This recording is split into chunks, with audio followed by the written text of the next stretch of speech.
আজকে আমরা শিখব ক্যালকুলেটর ব্যবহার করে কিভাবে কমন এবং ন্যাচারাল লগারিদমের মান বের করতে পারি। ওকে, শুরু করছি আজকের ভিডিও। 1 নম্বরে এখানে দেখা যাচ্ছে যে প্রথমে আছে হলো log 1.23 log 1.23 এটা আমরা সবাই বের করতে পারি। এখান থেকে ক্যালকুলেটরে অন করে নেওয়ার পরে এখানে লগ প্রেস করতে হবে। লগ প্রেস করার পর এখান থেকে 1.23 লেখার পরে ইকুয়ালে প্রেস করলাম। ইকুয়ালে প্রেস করলে log 1.23 এর মান হচ্ছে এত, এটা চলে আসলো। ওকে, এটা ক্লিয়ার করে নিলাম। এরপরটা হচ্ছে 2 নাম্বারটা হলো লন 90। এটাও আমরা পারবো। এখান থেকে লোনে প্রেস করি। লোনে প্রেস করার পরে এখান থেকে আমরা 90 লিখবো, ইকুয়ালে প্রেস করলাম, চলে আসলো। 90 এর মান হচ্ছে এত। ওকে, এরপরে আছে 3 নাম্বারটা e to the power 10। e to the power 10 এটা তোলার জন্য শিফট লোনে প্রেস করতে হবে। লোনে প্রেস করলে ই চলে আসলো। এরপরে এখানে এখন মান আছে 10।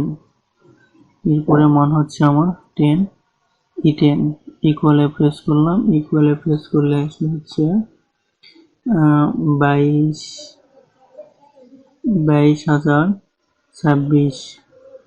এটা হচ্ছে E10 এর মান। ওকে, এটা ক্লিয়ার করলাম। এরপরে 10 এর উপরে পাওয়ার 1.5। এটা তোলার জন্য শিফট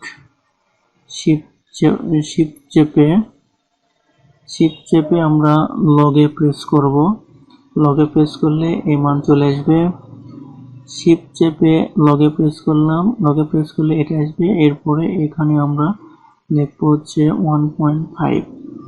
এখানে লিখবো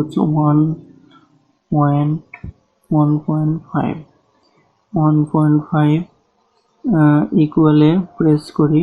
ইকুয়ালে প্রেস করলে এখানে চলে আসছে 31.622।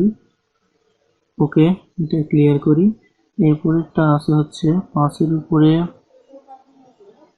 পাওয়ার 25।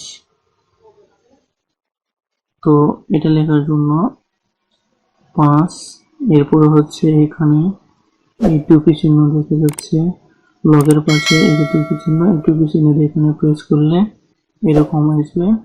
এরপরে এখান থেকে আমরা লিখবো পাওয়ারটা কত হবে 25, 2, 5 ইকুয়ালে প্রেস করলাম। এটা হচ্ছে অ্যান্সার। এভাবে আমরা কমন এবং ন্যাচারাল লগারিদমের মানগুলো আমরা খুব সহজেই ক্যালকুলেটর ব্যবহার করে নির্ণয় করতে পারি। এই ছিল আজকের ভিডিও। ধন্যবাদ সবাইকে।